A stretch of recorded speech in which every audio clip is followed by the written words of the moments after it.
how I would coach the Florida Panthers to a Game 7 Stanley Cup victory on Monday night. Michael McLean, brassballsvideos.com. I am an ex-professional hockey coach, ex-amateur championship hockey coach, turned 8-figure entrepreneur. You can actually download a free copy of my book right below. The link is below, brassballsvideos.com. My new book, 5 Ways to Unfuck Your Life in the Next 30 Days. It's a short 22-page book, my free gift to you. Admittedly, my book is not every entrepreneur's cup of whiskey. It's for champions, not chumps, for winners, not whiners. The link is below, brassballsvideos.com. So I was lying in bed today. I'm shooting this early Sunday morning. Nobody out on the track here.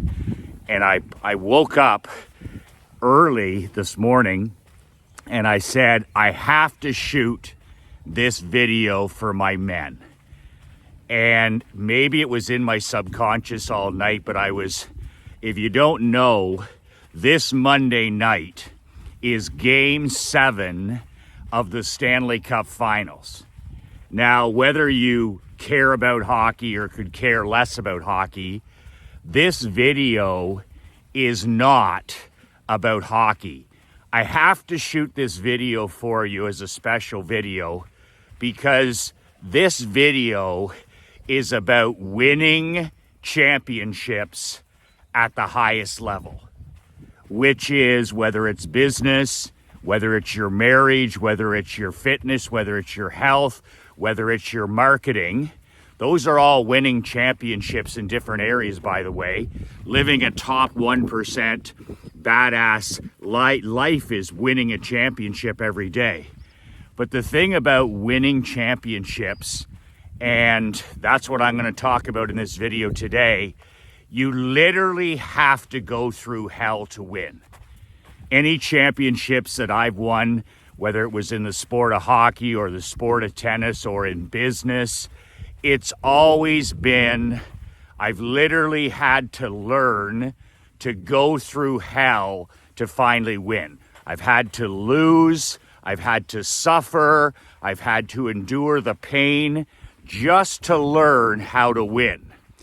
And it's amazing because, like my dad says, there's 2 regrets in your life. There's 2 regrets in life.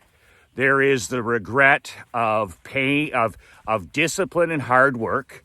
Winning is about discipline. It's about hard work.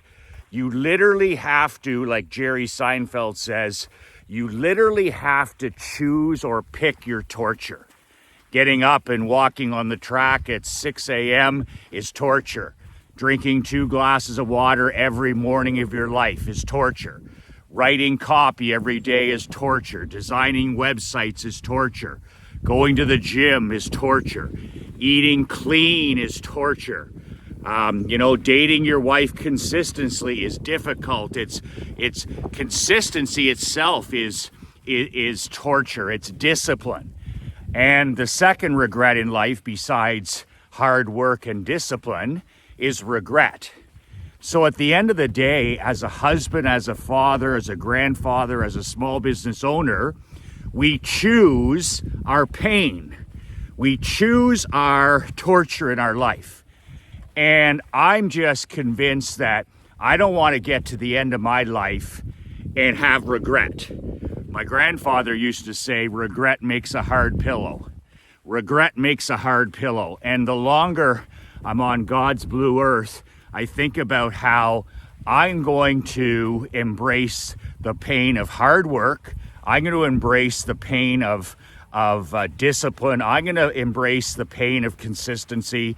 I'm going to embrace the power of compounding, show up every day so that I don't ever have the pain or regret. But I'm telling you right now, everybody has 2 pains in their life. You choose your pain. You choose your pain, either hard work, the pain of hard work or the pain of regret. And I don't want that regret in my life or at the end of my life. So you have two teams here.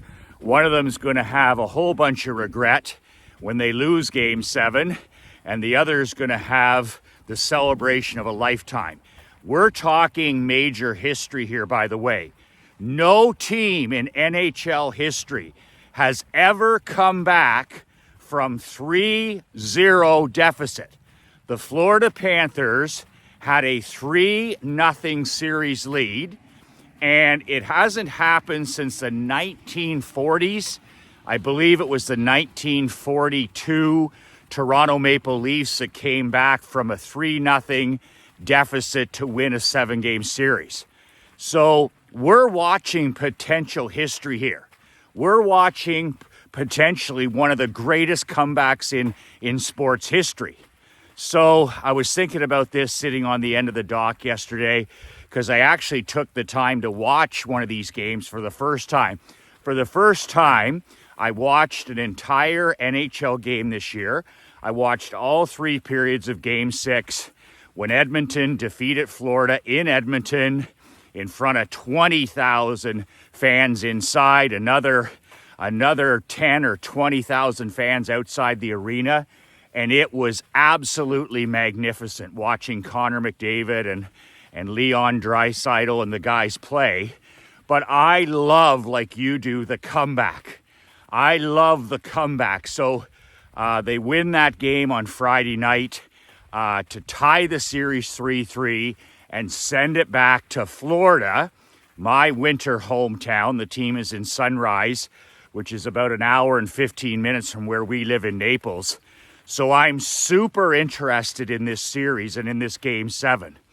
But also, I have been in this situation. I've been on the winning side of Game 7s in hockey as a coach. I've been on the losing end of Game 7s in coaching. And I have to tell you, I have learned lessons winning and losing Game 7s that you can easily use in your life, in your business, anywhere in your badass world. Because I believe, you're going to have several Game 7s in your life. Every day isn't Game 7. That's not the truth. I treat every day like Game 7. That's horseshit. Nobody treats life every day like Game 7. It's rare as hen's teeth. But when you have a massive day, and you might have a couple of these a year, what I'm going to talk to you about here today is how to make sure you maximize the opportunity and give yourself the best chance to win Game 7. So with the Panthers, it's completely different. Let me set the stage for you here. You have an incredibly talented team, a well-coached team. I like Paul Maurice, the head coach. I think he's a solid NHL coach. He's not my style of coach. He's a very effective players coach. He's a very likable guy, a very media-friendly guy. I prefer, the Nick Sabans of the world, the Pat Rileys of the world, the Vince Lombardis of the world. If I'm in a Game 7, I want Pat Riley behind my bench, or I want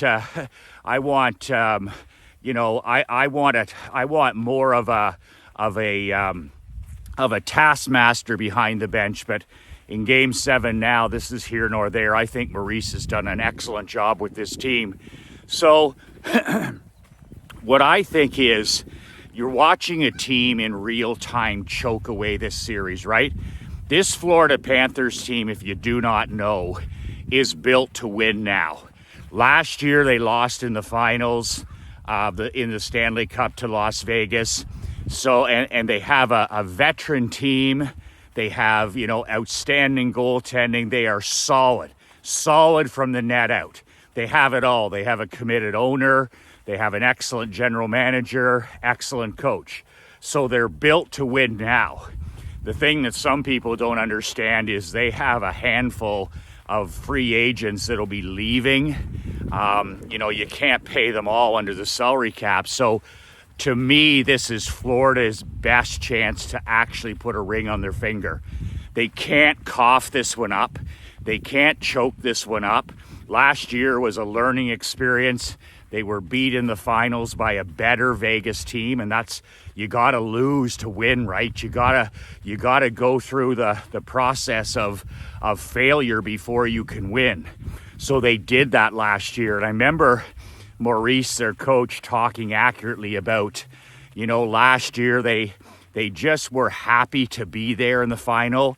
They wanted to win badly, but they could live with losing, right? That's what I talked about the other day, the difference when a team's on a mission. And they ran into a team in the finals last year, Las Vegas, who was on a mission. They didn't want to just win. Vegas could not live with losing. And that's the same in your life. The areas of your life you'll dominate in are where you don't have a plan B, where literally you're sick to your stomach if you come up short. Like if I don't walk, if I missed a day of walking, I would feel ill. I would feel guilty. I wouldn't want to face my queen. I'd be sick to my stomach. If I didn't read, if I didn't shoot a video, I'd feel sick to my stomach because I'm on a mission. And I know I have to do these things to have a chance of completing the mission. But wanting to win isn't enough. And Maurice said last year the Panthers won. So when I've been watching Florida play this year, they've kicked the living shit out of everybody they've played. And they've been on a mission. All of a sudden, after they were up 3-0, I hated their game in Game 4. They flew in the families to Edmonton, the wives, the kids, all that stuff, which I think that's the biggest mistake they've made so far. Is Game 4 was in Edmonton, so you think you're going to win a cup before you have, and you fly in the wives, you fly in the children, the family. And what comes with all that stuff? What comes with all that stuff is distraction. You got to worry about your family, you got to worry about your kids, the noise of it all. You got people patting you on the back. Oh, you guys, you're one win away. I hate that stuff as a coach. I hate that stuff as an entrepreneur. And I hate that stuff in my personal life where you haven't won anything yet. And also, I was talking to my friend yesterday about this, one of my allies, and I said, the hockey gods hate that as well. The hockey, there's gods in football, in baseball, in hockey, and when you do things that aren't right, when you tempt fate, when you tempt luck, when you tempt the gods, it always catches you and burns you in the ass. And nobody talks about this. Those media hockey guys, they don't talk about any of this stuff. But I'm like, whoever made that fucking decision to fly in those families on a private jet, for Game 4 in Edmonton, that shit drives me crazy. Like, if that's not the owner, that person who okayed that should be fired. Absolutely fired. Like, what are you doing? The Edmonton Oilers found out about that. They heard about that. The players knew about it. You flew in your families, you flew in your kids, you flew in your friends because you think you're going to win Game 4 on visitors' ice. So I thought that stunk to high heaven. You're just tempting the gods. You're giving the other team disrespect. You're disrespecting the other team. And also then you're you're giving them gasoline and fuel. Like Connor McDavid is the greatest hockey player alive today. And basically you're spitting in his face. You've got him down 3-0. You're one game away from winning, and you can't wait. You can't wait to win Game 4 and then fly home the next day. Like, is it really that important? Like, I understand family and all this stuff, but fuck me, it's a business trip.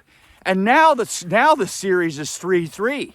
Now the series is 3-3. So you tempted fate. You pissed off the hockey gods. If you don't believe in the hockey gods or any of that stuff, you're crazy because it exists. But also, you pissed off the best player in the game today. It's like somebody walking up to Michael Jordan back in the day, or Troy Aikman, or Joe Montana, or Babe Ruth, and saying, spitting at their feet. And those guys just, the cleaners, the champions like McDavid and Crosby and Gretzky and Jordan and, Jerry Rice, like these guys, Brady, they thrive on that. They make it their new mission. So I say, and nobody believes this, they think I'm nuts, I say the Florida Panthers gave the Edmonton Oilers a mission. They gave them a mission. Don't lose to these guys. Don't get swept. Don't lose to these guys. I believe the Florida Panthers made the greatest mistake ever by flying in those families, and they gave Connor McDavid, Leon Draisaitl, and the Edmonton Oilers, they gave them fuel, they gave them gasoline, they spit in their face, and they gave them a mission. And now Florida, unless they pull a rabbit out of their hat, what I'm going to talk about here in a second, they're fucked. They're going to be part of the biggest choke job in history since 1942. Think about that. And they have nobody to blame but themselves. But regardless of that, there's still a game to play. It's still winnable. What would MJM, yours relentless, do between Friday and Monday? So here's something you have to understand, and think about when I'm talking about these things. Think about how this applies to your personal life and how this applies to your business life. Like I said, this is not just a hockey video. This is a winning video. This is about how to do the impossible, which is win at the highest level.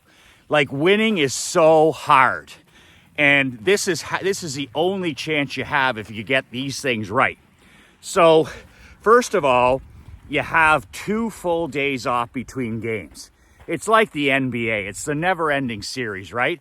Like, these series are pathetic. They never end. Like, this is going on 3 weeks.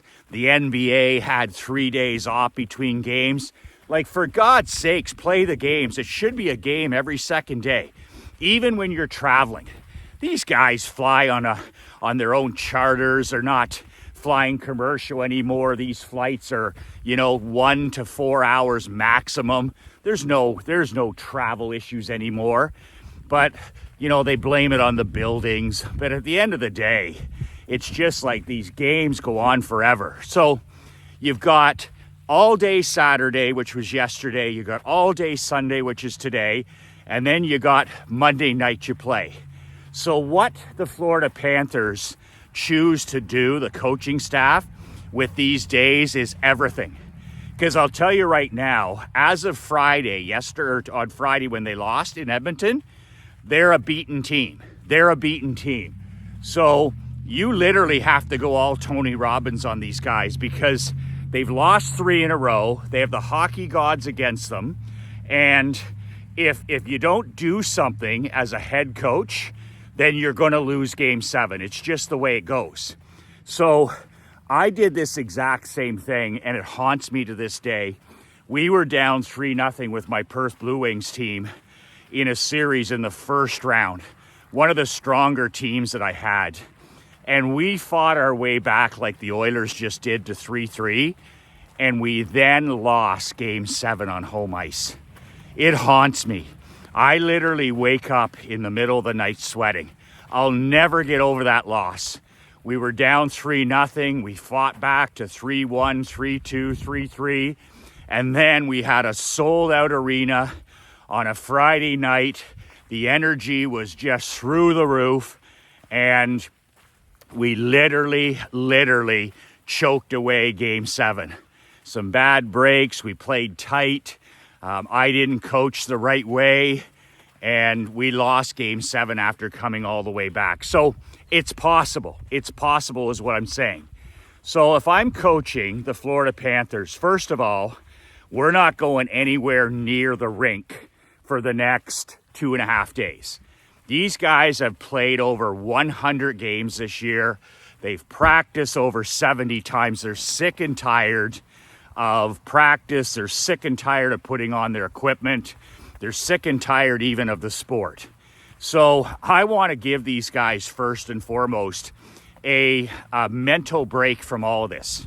So when they return on Saturday, they would fly home from Edmonton on Saturday morning.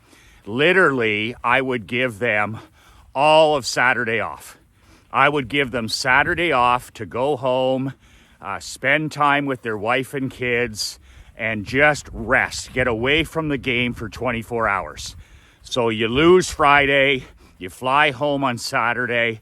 The whole day Saturday is just, rest, get away from it, just be around the people that matter most to you. As a coach, what I'm going to do with this day is I'm going to have my video coaches literally put together for each player, the goaltenders, the defensemen, the forwards, I don't care, individual videos of their greatest plays, literally greatest plays of the whole year, but most importantly, each player's greatest plays of the series and against the Edmonton Oilers. So they've played them, 6 games in this series. They played them a couple of times during the regular season. There's 8 games where they can clip, goals they scored, plays they set up, saves the goalie made, spectacular plays. And I would put together 2 to 3 minute videos for every single player. I don't care if it's Connor McDavid or it's a guy on the 4th line. I don't care if it's the starting goalie or the backup, but I'm going to put together a 2 to 3 minute video with music for all 23 players. And these players are going to be able to watch this video on Sunday, on Monday, on their phone, whenever they want. And what is that going to do? They've got a negative movie running in their head right now, right? We're choking, things aren't going well. It's a negative movie in their head. So I want to replace that negative movie with something that's like winning. What were we doing before? And remember, they were up 3-0. They were dominating. So I want to put that video together for each player of them winning and succeeding. I want to show all the video of when they were winning those 3 games. I want to show all the hits. I want to see everything they do that has to do with winning goes in that video.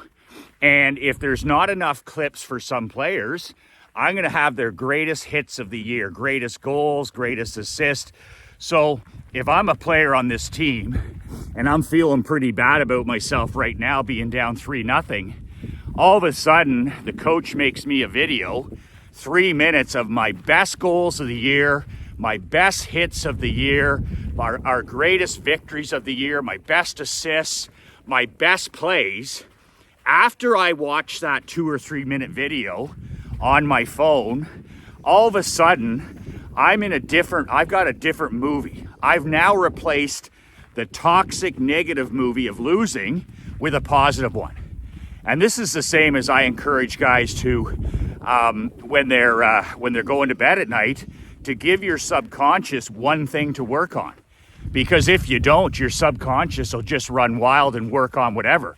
You'll be dreaming about a movie you saw or whatever. But this just goes to show you can replace the negative movie with a positive one. So that's the first thing I do when the guys arrive on Sunday for practice. The second thing is I'd have my video guys put together a movie, a 2 to 3 to 4 minute movie for the whole team. And what this has is all the greatest plays of the series. Hey, we won 3 games. I want them to get that feeling back. So what I would do is I would have him break down every shift of those 3 games, every goal we scored. And as a team, instead of practicing, we're going to sit down in the room and we're going to watch this video of the greatest plays we've made against the Edmonton Oilers. And it's just going to be winning. And they're going to have it all go through their head. And then you've had those 2 video things where you're putting a new movie in their head. The other thing I would do is I would say, okay, we're going to, I wouldn't even go on the ice. I give them a full 2 days off. Like that's so critical. But in there, I would also then, for the first time, probably in a long time, I would check in one-on-one with each player. Just doesn't have to be a sit-down movie or anything like that. It could be a team walk. We could go for a walk instead. But just something where we could check in with each player. But I'm telling you right now, I'm taking these guys golfing. I'm taking the whole team, all the staff, after we watch the video, after we give each guy his personal videos, I'm taking them golfing. I'm literally renting a private course and I'm taking everybody golfing to get away from it. So you rent a course in Florida on the Sunday today and you literally get away from all of it. You put the phones away, you make it fun, you golf, and if I'm a coach, I sit down with my assistants and I put together a touch calendar. It's called I call it a mental touch calendar, where basically we sit there and we say, okay, there's 23 players that we have to touch base with. And these are the players that I'll talk to these 10 guys as the head coach. I'll talk to these whatever. And it's a mental check-in calendar. I used it all the time as a coach. And basically what we're doing is we're saying, okay, we're going to ask every single player, how are things going? We're not going to ask them stupid questions like, how are you feeling, or any of that victim shit. Is there anything I can do as a coach to help you? And then I would literally ask each player when I'm out golfing, because you want it to be a fun situation, I would just ask them, do you have everything you need to win tomorrow? Do you have everything you need from me to win tomorrow? I wouldn't be getting into this victim shit, how you feeling. I'm not a fucking therapist. I'm not a school teacher. I'm not a guidance counselor. I'm not a pretend therapist. But I would walk up to Connor McDavid and I'd walk up to all the players one-on-one when we're golfing and just say, you know, how are things going? Have you got everything you need from me to win tomorrow? And let them answer and let them listen. It'll give you some great stuff. But just golf, I don't know whether it's 18 holes or 9 holes this afternoon, and just get outside in nature and get away from it. And take the phones away. Put the phones away for 3 or 4 hours. So that's the morning, the video session. They each get their own motivational video. They each get their own, we show the team video, and then literally we go and play the game of golf. We don't need another practice. They don't need to put the skates on. They're tired. And then I would invite, actually going back to the video session in the morning at the rink before we go golfing, like you have access to almost anybody. So, you know, I remember when Colangelo was the general manager of the Dream Team basketball team. And he always said, you know, he said they linked those U.S. Olympic teams in basketball. They didn't take winning for granted.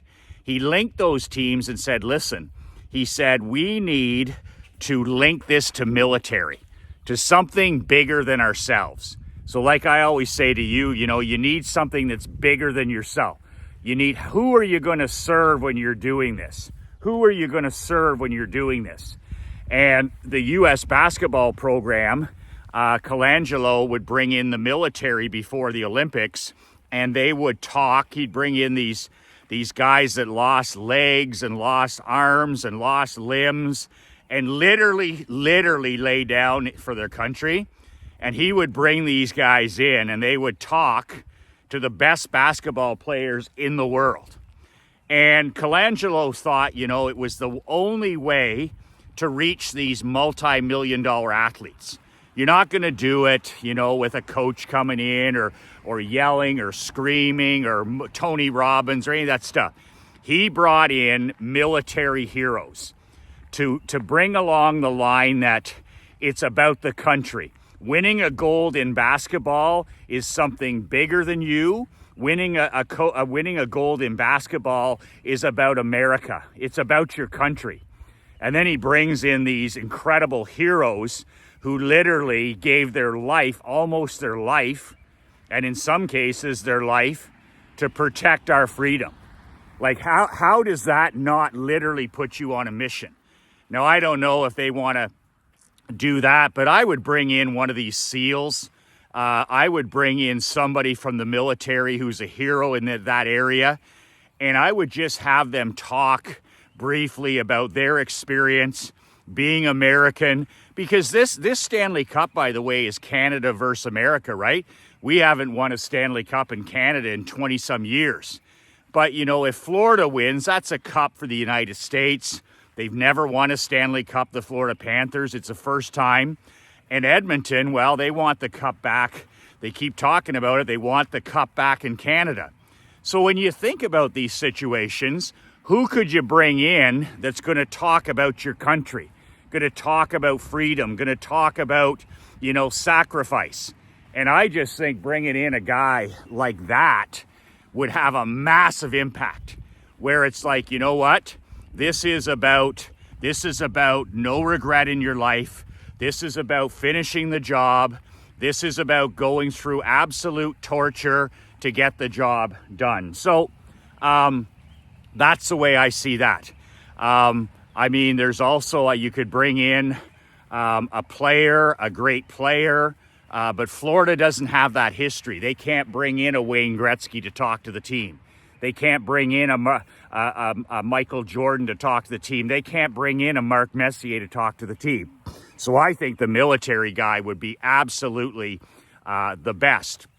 So with that said, then if you didn't go golfing, I mean, there's also other things you can do too. I remember taking a team of mine before a massive game, a canceled practice the day before. Once again, we were sick of hockey, and I rented a bowling alley in our community, and I took the entire team. We were under pressure. We had lost a couple games. We had a deciding game coming up. And instead of getting into more hockey and putting more pressure and making them, you know, feel more pressure than they already had, I just rented the bowling alley, and we literally, instead of practicing, went bowling. And by the way, we won that next game to win the series. We dominated. The guys showed up refreshed.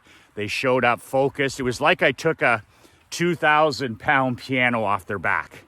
If I'm Paul Maurice, that's my thinking too, right? Yesterday, you give the guys the day off. If I'm a coach, I'm thinking, okay, my men have a 2,000-pound piano on their back. They're choking, they're flinching. What can I do?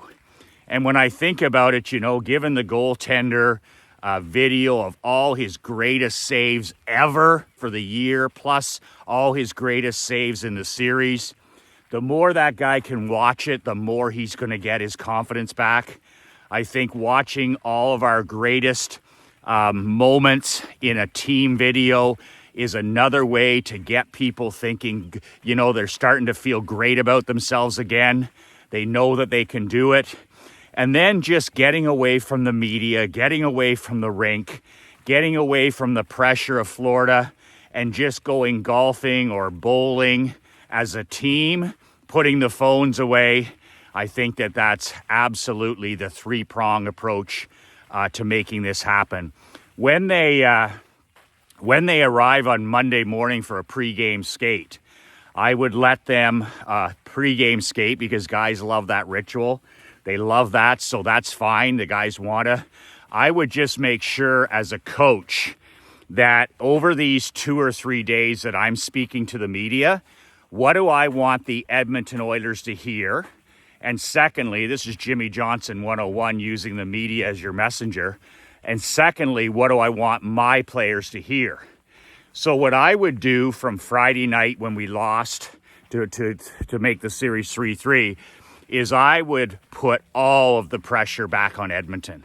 Every time I answered a question, I would say, you know, the expectation now is that Edmonton will finish the job. They've got all the momentum. They've got everything going their way. They've come all this way. It would be unbearable not to not to win, not to finish this. Everybody's expecting them to beat us in Game 7.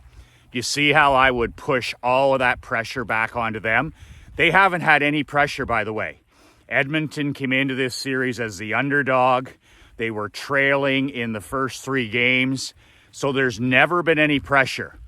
I would put all the pressure in Game 7 back onto the Edmonton Oilers. They've never dealt with it. They're the new upcomers. They're the upstarts.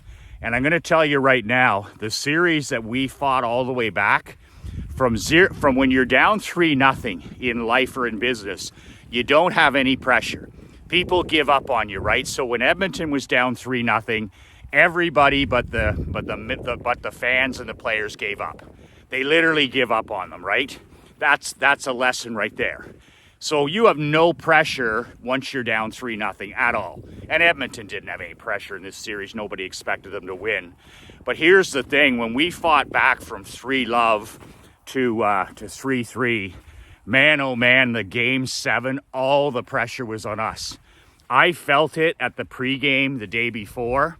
I felt it when I walked in the building on game night. It was like a thick, it was like the piano was on our back again. We were fancy free for 3 games because everybody's like, they're done. So my guys just started playing hockey again, just like Edmonton. And they're playing fancy free. And then when we tied it up, I'll never forget, the pressure shifted back to us. And I didn't deal with it well as a coach. I kept pushing, I kept demanding, I kept, the way I do things, and it was a big mistake.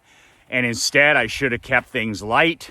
I should have kept things focused like I did when we finally won on the process, and to hell with the score and the people. But I'll tell you right now, if I'm the coach of the Florida Panthers over the last 3 days, I've been going to town with putting that piano on their shoulders. Nobody believe, and I want my players to hear that message. I want them to hear that nobody believes in us anymore. Everybody thinks that we're choking.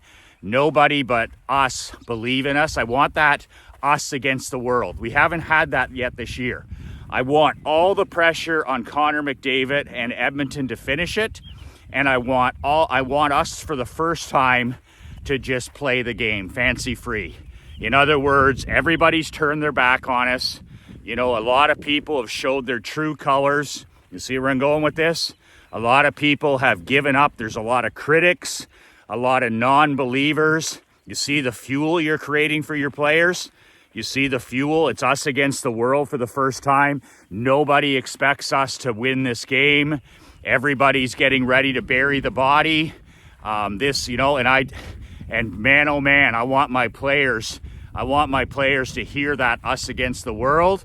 And I want the Edmonton Oilers players, and they listen, those guys consume this shit like no tomorrow. I want them to hear that they're the greatest thing ever. I want Connor McDavid praised to high heaven. I want him compared to Gretzky.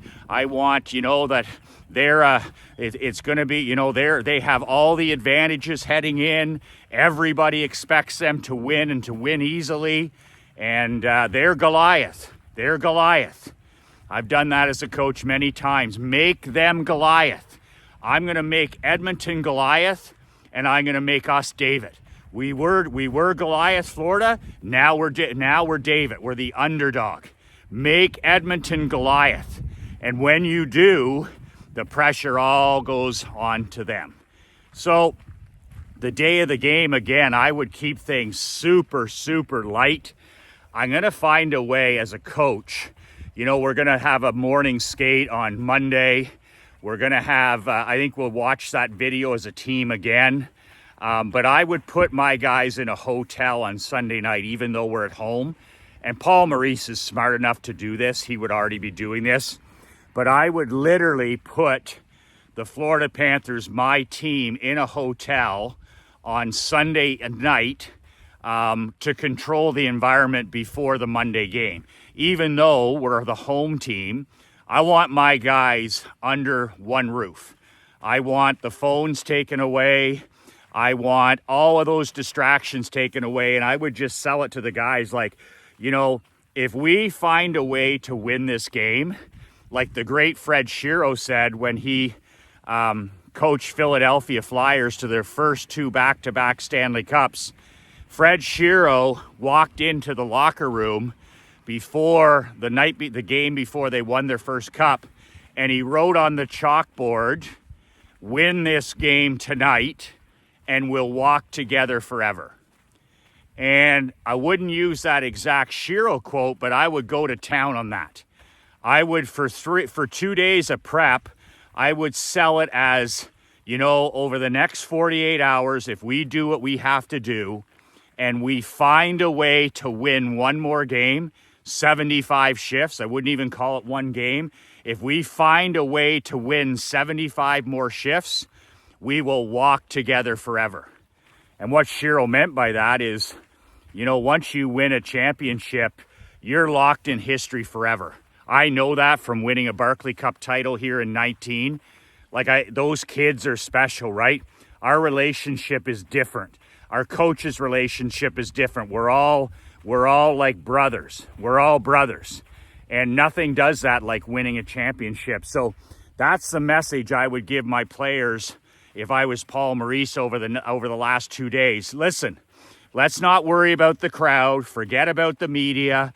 Forget about the first 6 games. Forget about the family. Forget about the negativity. And let's just win 75 fucking shifts. Okay? That was always my championship message when we won. Forget, that's Nick Saban 101. The next play, win a shift. The next play, win a shift. The score is always going to be 0-0 in this game. And I would have an assistant coach on the bench like we did, calling out the shift wins. So, okay, that's 3-1. That's 4-1. Come on, we lost a shift there. Let's go. 7-2 and all the way. And then at the end of the period, you walk in the locker room and you have 25 shifts a period in hockey, basically. Sometimes more, sometimes less. And you say, okay, that period we won 21 shifts and we lost 6. Or, you know, it was 17-17. And that's what I want my guys focusing on. I don't want them focusing on the crowd. I don't want them focusing on Connor McDavid. I don't want them focusing on anything but their job. Do your job for the next 3 hours. That's all you have to do. If you do your job, if you have to play 7 shifts or 17 shifts, if you do your job, then we'll walk together forever. That would be my message to every player one-on-one. Do your job, whatever it is, stopping pucks, defending, whatever it is, blocking shots, whatever your job is, do your job for the next 3 hours.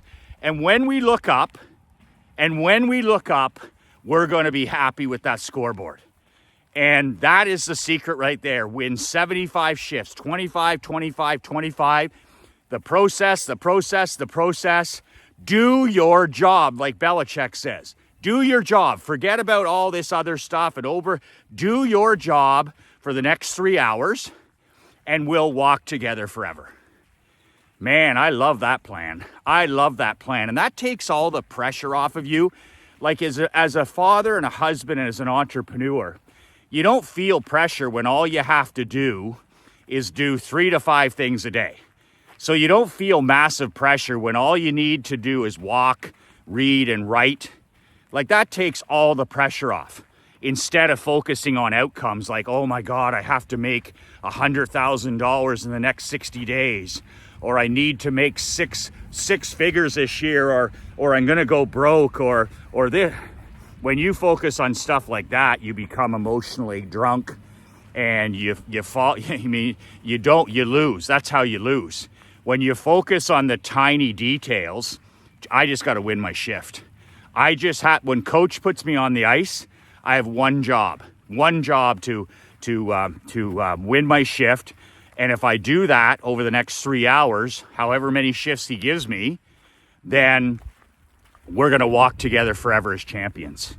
So take the focus off of the outcome where all the focus is now. Bring it back to the absolute process that has to happen with the videos, with the one-on-one chats, the golfing, the bowling, relax. And that would be my message for 3 hours during the game. Win shifts, win our shifts, win our shifts. The score is 0-0. The score is 0-0. You got a lead, the score is 0-0. We're down by a goal, the score is 0-0. Keep winning shifts, keep winning shifts. And after 3 hours, we're going to walk together forever. So that's my badass game plan. Literally going all Tony Robbins on these guys for the 48 hours that I have them. And I think that gives them the best chance to win. If they don't do things like this, they're done. They're done. That's how you reverse choking, or if you're in a slump in your life or you're in a rut, this is the way you take massive action to correct things. Like, I'm more of a consistency guy, right? Every day, just 2 or 3 things. Every day, chip away, chip away. But when you're done, when you're choking, or things are failing, or you're in a spiral, then massive action comes in handy like this. So what can you do over the next 24, 40, or 72 hours to change something massively in your life where you literally just head the opposite direction? The Florida Panthers need to do the exact opposite to win, and this is the blueprint, this is the game plan to give them to do exactly that. This is not about the player. It's not about their ability. I mean, Florida is as talented as Edmonton. They've got more experience. Their goaltending's probably better. This is here. You're a psychologist for the next 48 hours, Paul Maurice. You're a psychologist for the next 2 days between. And you're a psychologist during the game. But that's my plan for winning Game 7, for shocking the world. Nobody believes Florida can do it. Shocking the world, reversing the choke, and reversing the movie in their head, and shocking the world and winning Game 7 and their first Stanley Cup for the Florida Panthers. Do that, they do those kind of things, and they will indeed walk together forever. You can download a free copy of my book. If you want one-on-one coaching with me, by the way, you have a chance this year. I didn't do any of it last year. I took the year off. I'm reintroducing a new mastermind for 25 elite men, husbands, fathers. It's my money making and marketing mastermind. I'll have a couple of live events a year where we'll get together in Florida. You'll get coaching from me every single week this year. It's monthly. It's not 50 grand. It's not 30 grand up front. It's $997 a month, $997 a month. I'm going to get 25 guys, and then I'm going to run it every month. There's no commitment. You can be in there you can test it for 1 month. If you want to leave after 6 months or a year, you can leave. It's not going to be a closed tribe, but it's going to be a badass brotherhood. So if you've hit a plateau, or you're in a rut or a funk, or you just can't get to that next level, whatever that next level is, this is how you can get around other elite brothers. This is how you can get one-on-one coaching from me. All you have to do is write mastermind in the comments below, mastermind, and Marc-Andre will send you some details, my business partner. I'm starting it maybe. I think I'm going to start it in August. I'm not sure. But if you want details, you don't have any commitment. I don't care whether you decide to join, yes or no. But if you do want more details, just write mastermind in the comment below. And when we have the details, we'll send them over and you can decide whether it's a hell yes or a hell no. And again, you can download my book below, brassballsvideos.com as well. Can't wait to watch Monday's game. I'm going to shoot a video tomorrow on the way the Edmonton Oilers can squeeze Game 7, which is a much tougher deal than you might think. I've been on both sides of this, like I said. I know what it's like to come back from 3 games and lose in Game 7. I'll share with you tomorrow, if I had a chance to do it over and I was the Edmonton Oilers head coach, these are the things that I would do to make sure that didn't happen on Monday night. 2 words that change my life, 2 words that'll change yours. Be relentless.